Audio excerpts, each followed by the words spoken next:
Jan Logie. Thank you, Mr. Chair.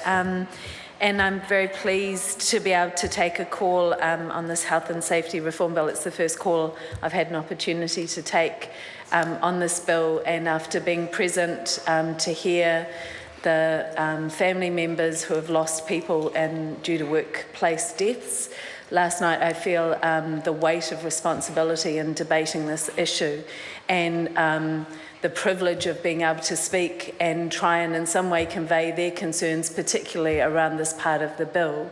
Because while counter to what the Minister seems to be suggesting, this is at the heart of what needs to happen. Worker engagement is essential to ensuring safe workplaces. And what we see in this section is in effect a gutting of the recommendations from the Pike River Mine Royal Commission and the Independent Inquiry into Health and Safety, which was promoting a model very similar to the Australian model of health and safety law, which is big on worker participation. It has provisions for elected health and safety representatives, health and safety committees, training for health and safety representatives, and for health and safety representatives to have powers to enforce health and safety on the job. What this bill and this section does is really gut that, which means that the intent of the Royal Commission and the pain of those families have been going through in their own grieving, as well as standing up and advocating and sharing their experiences with us as a parliament and as with the rest of the country, is to be for nothing if we pass this part of the bill as it is. And we've heard from the Minister that they've considered these issues and have decided that this is balanced.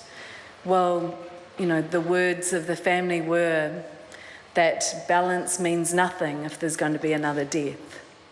To them, balance isn't worth the loss of their families.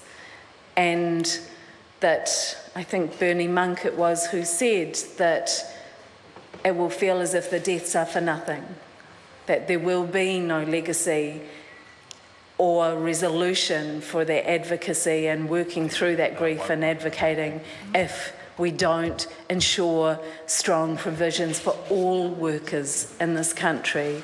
And the fact that a limit has been set on 20 workers in a workplace when we know that 97% of businesses in New Zealand have fewer than 20 workers. And that's where the whole small business strategy in this country sets out of 97% below 20. 87 was it? Sorry, the document I read said 97%, maybe the numbers have changed in recent times. But it's, well, I think we're really quibbling to be arguing that point, Minister, and I think you're really missing the point if you're going to argue that. And then to have a separate section to say, okay, well, we're going to identify the high-risk industries and as the exception to that, when we don't have that in legislation, where it's going to be a debatable point outside of this House, is again not doing honour to the advocacy of those families. And I know I was very privileged to sit in some of the submissions and the huge number that this House heard on this bill, and heard from, I think, the Forestry Owners Association, who were saying they have no issue with worker participation. They have very good worker advocacy on their sites, which was in direct conflict, I think, with Helen Kelly's presentation, where she talked about the coroner's reports, the death reports on her office wall of forestry deaths, where there was no worker voice in any of those reports. Our employers are saying, yes, we're doing these things, probably according to the provisions of this bill, and yet there is no worker representation voice when it comes to those death reports. I think it tells us something about the need to have it down clear in legislation so that there is no ability to kind of muddy the waters to say, yes, we're doing this, we care, when actually the overriding interest is the short-term dollar. Lives are worth more.